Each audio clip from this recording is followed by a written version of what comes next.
우리 좌우에 계신 분들과 함께 인사 나누시겠습니다. 샬롬. 영원한 왕께서 여러분 가운데 함께 하시는 줄 믿으시기 바랍니다. 기도하겠습니다. 주님, 우리 찬양대의 고백이 말씀을 받는 주의 모든 백성들의 고백이 되기를 원합니다. 예수로 충만하고 예수로 충만하게 되면 우리가 돈이 없어도 실패하여도 병들고 약하여도 그것으로 인하여 낙심하지 않고 세상을 이길 힘을 얻게 될 줄 믿습니다. 주님 말씀하여 주실 때 내가 듣고 싶은 말씀이 아니라 주님 안에서 반드시 들어야 할 말씀으로 들려지고 믿어지게 하여 주시옵소서. 말씀을 통하여 보이지 않는 하나님이 보이는 것처럼 살아갈 수 있는 그 귀한 믿음을 깨닫게 하여 주시옵소서. 감사드리며 예수 그리스도의 이름으로 기도하옵나이다. 아멘. 할렐루야. 제가 1998년도에 몽골에 단기 선교를 갔습니다. 1년 동안. 그러면서 몽골에 가면 울란바타르 칼리지라고 있는데, 제가 갈 때는 아주 작은 학교인데 지금은 제법 명문대학이 되었어요. 거기서 1년 동안 제가 한국어학과 전임 강사 아무나 하는 게 아니에요. 1년 동안 전임 강사, 특별히 한국어학과 4학년 학생들을 가르쳤는데, 기억나는 학생이 한 명이 있습니다. 그 학생은 4년 내내 거의 1등을 하는 학생이었는데, 몽골 이름이 간돌름이라고, 그러니까 필기 시험을 하면 항상 만점. 그래서 그 학생은 항상 1등 하는 줄 알았어요. 그런데 제가 가가지고 이제 4학년을 맡으면서 처음으로 일상 회화를 하면서 구두시험, 오럴 테스트라고 하는데, 구두시험을 하는데 의외의 결과가 나온 거예요.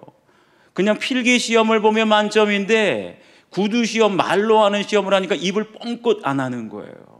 왜 그런가 했더니 이 학생이 완벽한 성격이에요. 그러니까 모든 걸 완벽하게 해야 되는데 내 모국어가 아니니까 행여라도 발음이 조금 틀리거나 단어가 표현이 좀 잘못되면 아예 입도 뻥끗하지 않아서 점수가 많이 낮아졌지요. 그럼에도 불구하고 결국 필기시험을 잘 봐가지고 1등으로 졸업을 했는데, 문제는 뭐냐면 일상에서 대화를, 회화가 안 되는 거예요. 전교 1등 했는데도. 그래서 우리가 시험을 보기 전까지는 이 학생이 진짜 성적을 알 수가 없는 거예요.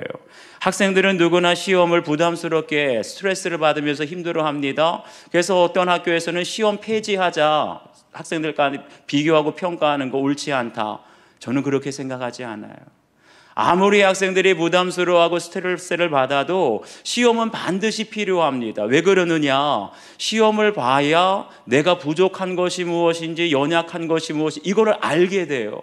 그리고 자기의 수준을 알아야 그 다음 단계로 우리가 올라가게 되는 줄 믿습니다. 하나님도 마찬가지세요. 하나님께서도 저와 여러분의 믿음을 테스트, 시험하십니다. 왜요? 우리의 믿음에 연약한 것이 무엇이고 부족한 것이 무엇이고 이거를 알아야 보완할 수가 있기 때문에. 그래서 우리가 누구나 시험을 받을 때는 다 부담스럽다, 힘들다 말하지만 하나님께서 허락하신 시험을 통과할 때, 그럴 때 하나님께서 원하시는 믿음의 수준으로 우리가 나아가게 될 줄 믿습니다. 오늘 여러분이 당하는 시험은 무엇인지, 어떻게 하면 통과할 수 있는지, 아브라함을 통해서 그를 번제로 드리라 라는 제목으로 함께 은혜 나누겠습니다. 첫 번째는 준비된 자에게 시험이 뒤따릅니다. 우리 1절 말씀 함께 읽겠습니다. 시작. 그 일 후에 하나님이 아브라함을 시험하시려고 그를 부르시되 아브라함아 하시니 그가 이르되 내가 여기 있나이다.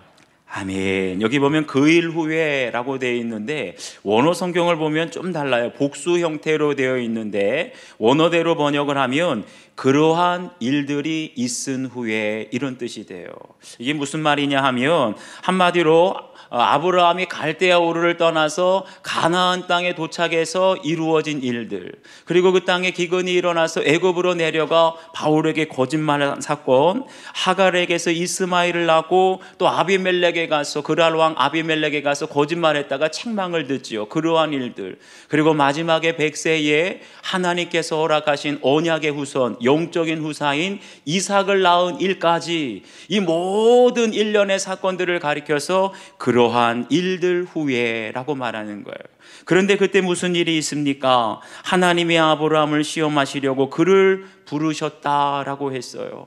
지금까지 아브라함의 신앙의 여정을 보면 갈대아 우르, 즉 아브라함의 고향과 친척과 아버지의 집을 떠날 때는 믿음으로 순종해서 떠났습니다. 내가 내게 보여줄 땅으로 가라. 보이지 않았지만 말씀에 순종해서 간 거예요.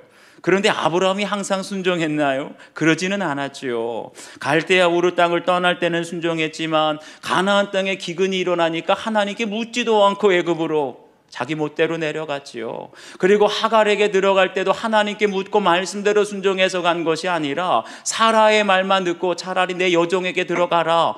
그래서 여자 말 듣고 누가 태어났어요? 이스마엘이 태어나지 않았습니까? 이때도 불순종했지요.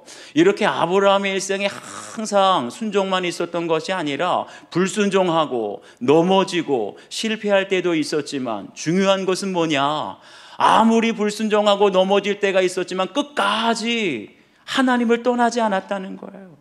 한번 넘어지면 그 다음에 다시 일어나서 주님 바라보고, 한번 실패하면 그 다음에 다시 주님의 이름을 부르고 끝까지 주님께 붙어왔다는 거예요. 그러니까 그런 모든 과정을 통하여서 아브라함의 믿음이 성장하게 된 줄 믿습니다. 제가 예수 동행 일기를 쓰면서 한 가지 깨닫게 된 것은, 어떻게 우리가 주님과 동행하게 되느냐, 한 번에 뜨거운 은혜, 뻑적지근한 어떤 그런 신비한 체험하고 은혜 받아가지고 사람이 하루아침에 변하는 게 아니더라고요. 하루는 예수님과 동행하면서 은혜를 받습니다. 그런데 그 다음날엔 또 혈기 때문에 혈기 부리다가 넘어져요. 한번 실망하지요. 다시 한번 주님의 이름을 부르면서 이제 주님 바라보며 꾸준히 주님과 동행하게 돼요. 이게 주님과 동행하는 삶이구나. 이제 내가 영적으로 성장해 가는구나. 그런데 그 순간 또 정욕 때문에 넘어지게 되는 거예요. 한 번은 제 자신에게 너무나 실망을 해서 난 안 되겠다. 나 같은 사람이 무슨 주님과 동행하는 삶을 살아. 그러면서 정말 포기하고 싶을 때가 있었어요. 한 달 동안 예수 동행 일기 쓰는 걸 포기했습니다. 안 썼어요. 그랬더니 무슨 일이 일어났을까요?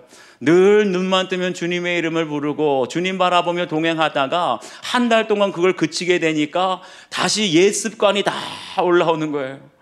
혈기가 올라오게 되고, 집에 들어가면 부교육자들하고 회의하게 되면 큰 소리가 나게 되고 화가 나게 되고, 영적으로 무참하게 정말 무너지는, 망가지는 제 모습을 보면서 이래서는 안 되겠다. 내가 예수 동행 일기 쓰기 그 이전의 삶으로 절대 돌아갈 수는 없지. 그러면서 그때 다시 주님의 이름을 모르고 동행 일기를 쓰기 시작했습니다. 몇 번의 고비가 있었지요.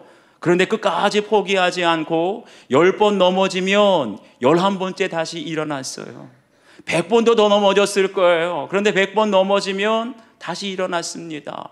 여러분, 넘어질 때 그냥 넘어졌다고 상상하지 마세요. 얼마나 비참했겠습니까?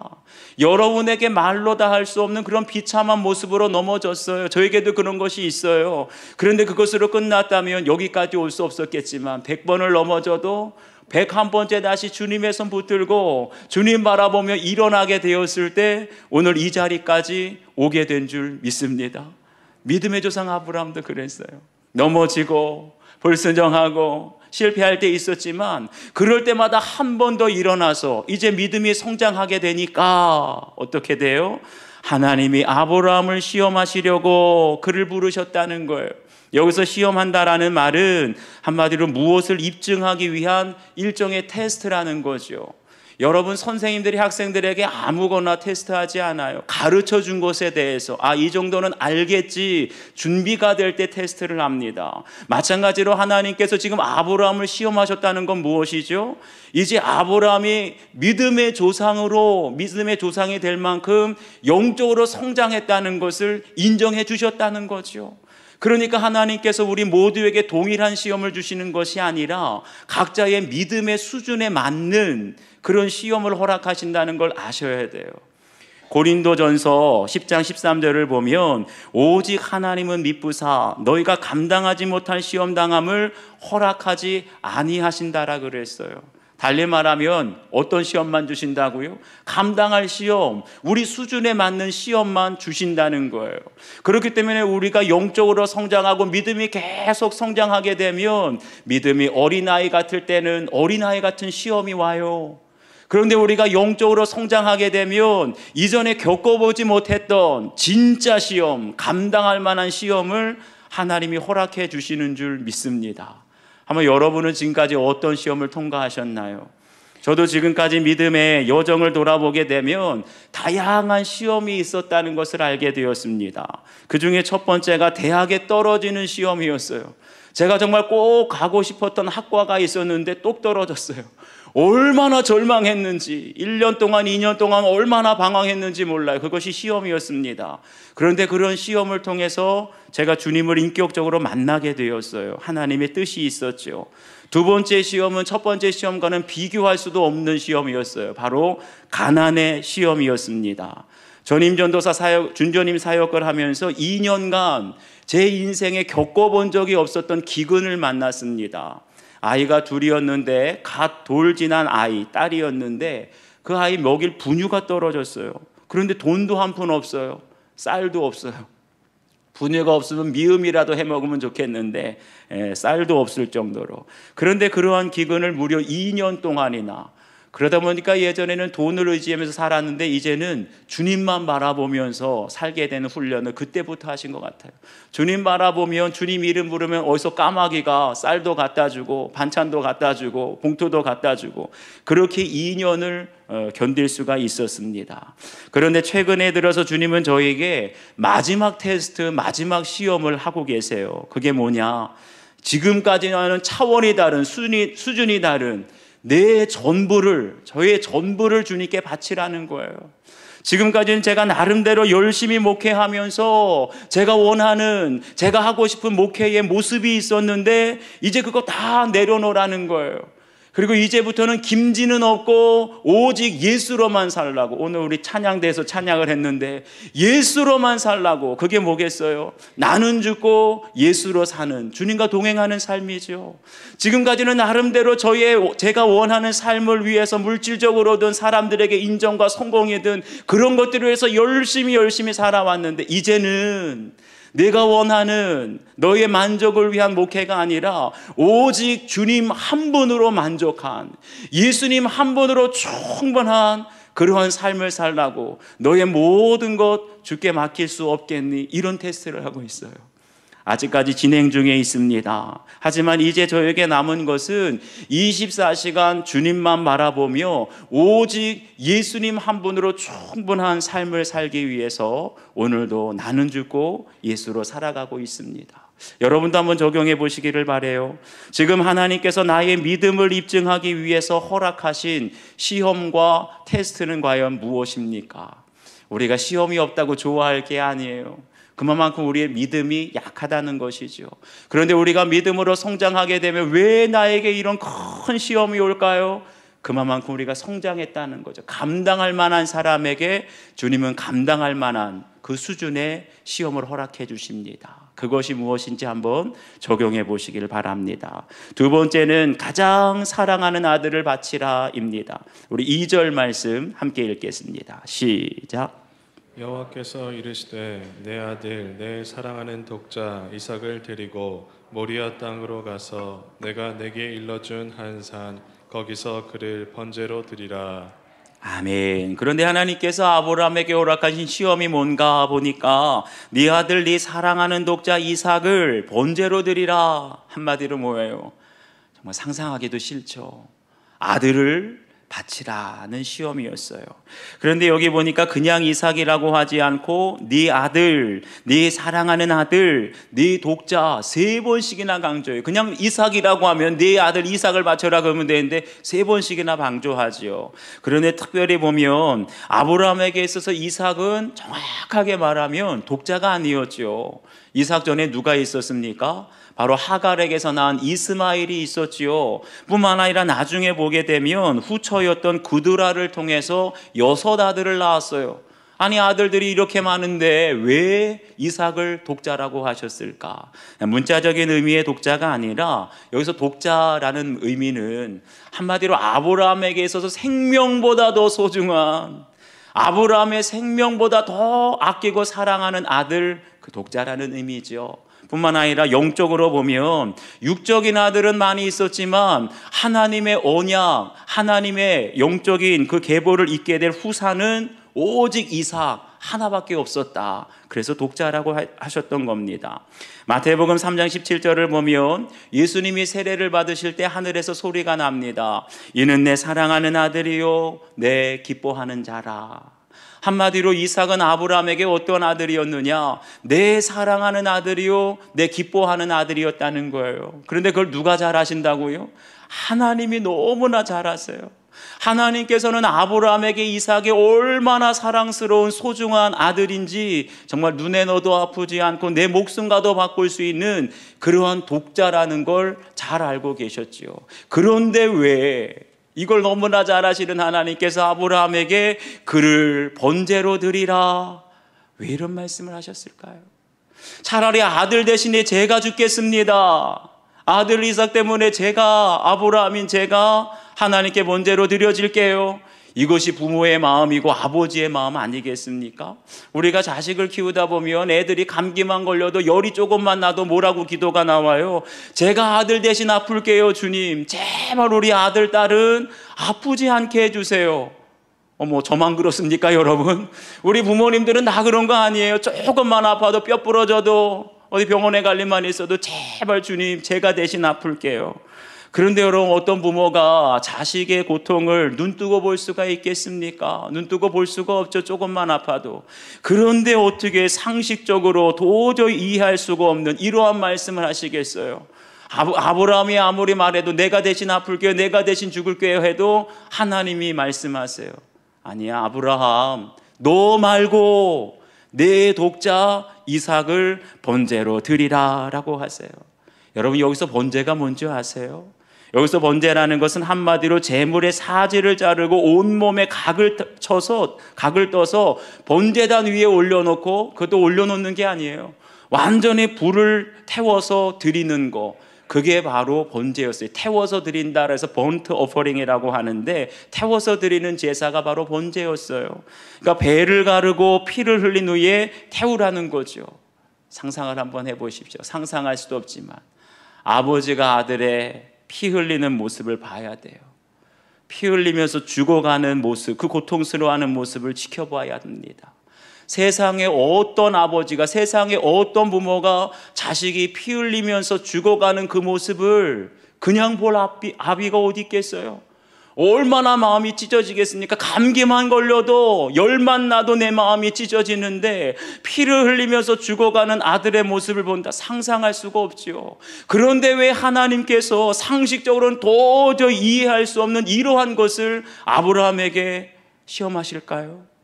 하나님은 정말 피도 눈물도 없는 잔인한 하나님이십니까? 아브라함이 고통스러워하는 것, 아비가 고통스러워하는 것을 그냥 가만히 지켜보시는 무정한 하나님이십니까? 아니에요. 그런 하나님이 아니셨어요. 하나님께서는 이 시험을 통해서 아브라함이 아버지 하나님의 마음을 함께 알기를 원하셨던 것입니다. 왜 이삭을 가리켜서 유독 독자라고 강조하셨을까요? 그것은 다른 것이 아닙니다. 바로 나의 죄를 대신하여 십자가에 못 박히신 예수님이 하나님 아버지에게는 어떠한 존재였지요? 하나밖에 없는 독자였어요. 아브라함에게만 이삭이 독자가 아니라 하나님에게도 예수님이 독자셨죠. 그런데 그 독자 예수님이 십자가에 못 박혀 피 흘리시며 엘리 엘리 라마 사박다니, 나의 하나님 어찌하여 나를 버리셨나이까, 피 흘리면서 죽어가는 모습을 아버지 하나님은 그냥 지켜보셔야만 했어요. 마지막 숨을 거두실 때까지. 바로 그것이 십자가의 은혜 아니겠습니까? 단순히 나의 죄를 씻기는 십자가가 아니에요. 아버지의 마음에는 내 독자 하나밖에 없는 아들이 죄인들을 위해서 죽어가는 모습, 피 흘리면서 죽어가는 모습을 마지막까지 마음이 찢어지면서 바라보는 것이 바로 십자가였죠. 그런데 아브라함에게 독자 이삭을 번제로 드리는 아브라함에게 하나님께서 오늘 뭐라고 물으실까요? 아브라함아, 아브라함아, 너 이제 내 마음 알겠니? 내 독자 예수가 바로 너를 구원하기 위해서 십자가에 못 박히도록 내가 못 박았단다. 그런 이 아비의 마음을 너도 알겠니? 이렇게 물으시는 거죠. 그러니까 자기의 독자까지 십자가에 못 박으시는 그런 아버지 하나님의 마음을 품지 않으면 열국의 아버지, 믿음의 조상이 될 수 없기에 하나님께서는 아들을 번제로 드리는, 독자를 번제로 드리는 그 십자가의 길을 걸어가게 하시고, 그 십자가를 짊어질 때 비로소 믿음의 조상으로 아브라함이 거듭나게 된 줄 믿습니다. 제가 이 말씀을 가만 묵상하면서 떠오르는 모습이 있었어요. 부끄럽지만 저와 제 아내에게는 12주째에 유산된 첫째 아기가 있었습니다. 지금 있는 첫째 아들, 22살짜리 아들 이전에 유산된 아기가 있었어요. 저와 아내에게 결혼해서 처음으로 임신한 첫 생명이 생겼는데 얼마나 설렜겠습니까? 임신했다고 얼마나 기뻐했겠어요. 드디어 나도 아빠가 되는구나. 그러면서 얼마나 기도하고 간절한 마음으로 기도했는지 몰라요. 그런데 그 첫째 아기는요, 햇빛도 보지 못하고 12주째 유산이 되고 말았어요. 이 세상을 떠났습니다. 그 당시 저도 마음이 아프고 갈팡질팡했지만 사실은 제 아내가 얼마나 상실감이 컸겠어요. 몸은 몸대로, 마음은 마음대로. 저는 심지어 하나님을 원망하기까지 했습니다. 아니, 내가 십자가 지고 좁은 길 걷기 위해 주님을 위해서 주의 종이 되었는데 유산할 아기도 지켜주셔야 하는 것 아닙니까?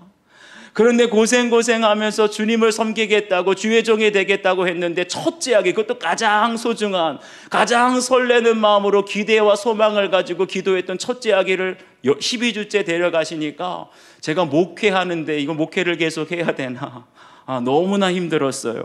그 당시에는 왜 그런 사건이 왔는지 이해할 수가 없었습니다. 큐티를 안 해가지고 구속사의 말씀을 모르니까 그냥 하나님을 원망하고 절망하고 실망하고 그러기만 했어요. 그러다가 제가 목회를 하면서 보니까 요즘에 많은 젊은 부부들 임신하기가 의외로 힘듭니다. 어려워하세요. 뿐만 아니라 말을 안 해서 그렇지 어렵게 임신했는데 유산하는 가정들이 참 많습니다.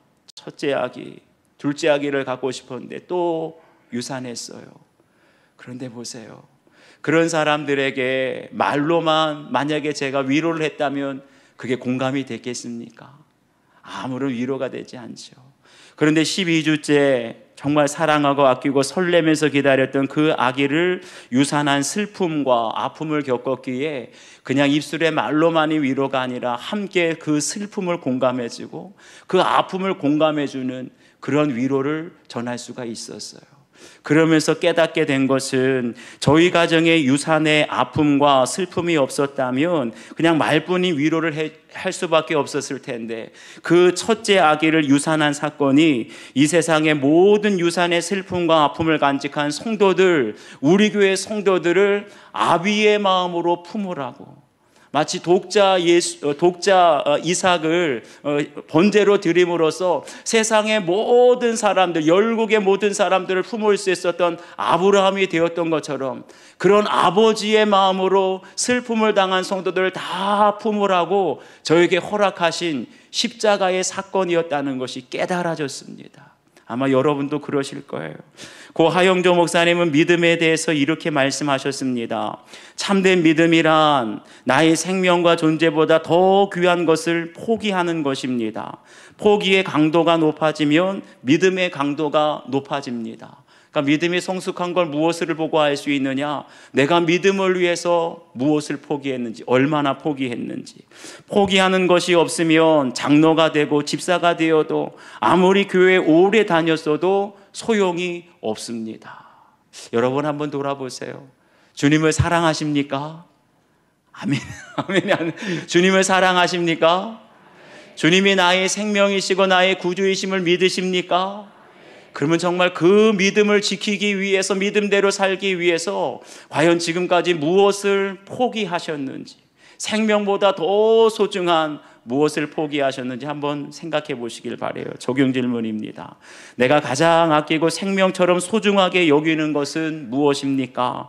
지금까지 믿음을 위해서 포기한 것은 어떤 것이 있는지 한번 여러분 각자 적용해 보시길 바랍니다. 세 번째, 감정에 속지 말고 절대 순종을 결단해야 합니다. 우리 3절 말씀 함께 읽겠습니다. 시작. 아브라함이 아침에 일찍 일어나 나귀의 안장을 지우고 두 종과 그의 아들 이삭을 데리고 번제에 쓸 나무를 쪼개어 가지고 떠나 하나님이 자기에게 일러주신 곳으로 가더니. 아멘. 여기 보니까 아브라함의 행동 중에 좀 눈에 띄는 두 가지 특이한 행동이 있어요. 첫 번째는 아침에 일찍 일어나 나귀의 안장을 지었다라고 했습니다. 아침에 일찍 일어났다는 것이 무슨 뜻일까요?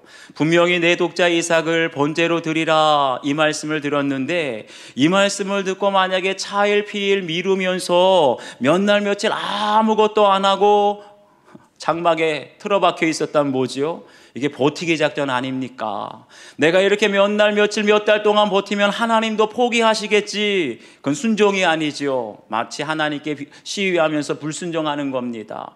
그런데 하나님의 말씀을 듣고 그 다음날 아침 일찍 일어나서 나귀의 안장을 지었다? 순종했다는 거예요. 아무리 이해할 수는 없지만, 상식적으로는 이해할 수 없지만 하나님의 말씀을 의심하지 않고 절대 순종했다는 것이죠. 그런데 두 번째 보세요. 번제에 쓸 나무를 쪼개어 가지고 떠났다라고 했어요. 과연 이 말은 무슨 의미겠습니까? 여러분, 이삭은 아브라함이 원해서 낳은 아들이 아니죠. 이미 이스마엘이 있었기 때문에 굳이 100세에 낳을 필요가 없었어요. 그런데 이삭은 낳은 것은 하나님께서 언약하셨기 때문에 영적인 후사로 하나님이 주신 아들이죠. 그런데 만약에 아브라함이 마음속으로, 아니 이삭은 내가 원한 것도 아니고 하나님께서 영적인 후사로 주셨는데 줬다가 빼앗는 법이 어디 있겠습니까? 그러면서 하나님이 주셨는데 설마 진짜 죽이기라 하실까? 하나님이 이삭을 통해서 우리에게 후손들을 주시겠다 약속하셨는데 어차피 안 죽이실 테니까 그냥 가는 신용만 하자. 여러분, 만약에 그런 마음이었다면 번제에 쓸 나무를 가져갈 필요가 있겠습니까? 그냥 가는 신용만 하면서 마치 소풍 가듯이 이삭을 데리고 갔겠죠. 그런데 분명히 아브라함은 그렇게 간 것이 아니었어요. 아침에 일찍 일어나 번제에 쓸 나무를 쪼개어 가지고 갔다. 이건 뭐예요? 정직하게 순종했다는 거예요. 내 마음을 다해서 하나님의 말씀 신용만 한 것이 아니라 내 마음을 다해서 하나님께 절대 순종했다는 의미지요. 그런데 여러분, 한번 생각해 보세요. 아브라함도 우리와 성정이 같은 사람인데 어떻게 아버지가 아들을 쪼갤 수가 있겠어요? 어떻게 아버지가 아들을, 내 눈에 들어가도 아프지 않을 아들인데 그 아들을 단 위에서 불태워 죽인다는 게 상상이 되겠습니까? 이게 제정신으로 할 수 있겠어요? 우리와 성정이 같은 사람인데 아마 가면서도 마음속에는 별의별 생각과 온갖 감정들이 다 올라왔을 것입니다. 이건 아무래도 바보 같은 짓인데, 만약에 아내 사라가 한다면 당신 미쳤어, 당신 정신병원 가고 싶어, 이런 말 분명히 들을 텐데 이건 미친 짓이야. 그런 생각 들지 않았겠습니까? 그런데 보세요. 그럼에도 불구하고 번제할 나무를 가지고 갔다는 것은 아브라함이 자기의 생각과 자기의 감정, 느낌에 속지 않고 하나님 말씀에 절대적으로 순종했다는 사실입니다. 이게 어떻게 가능할까요?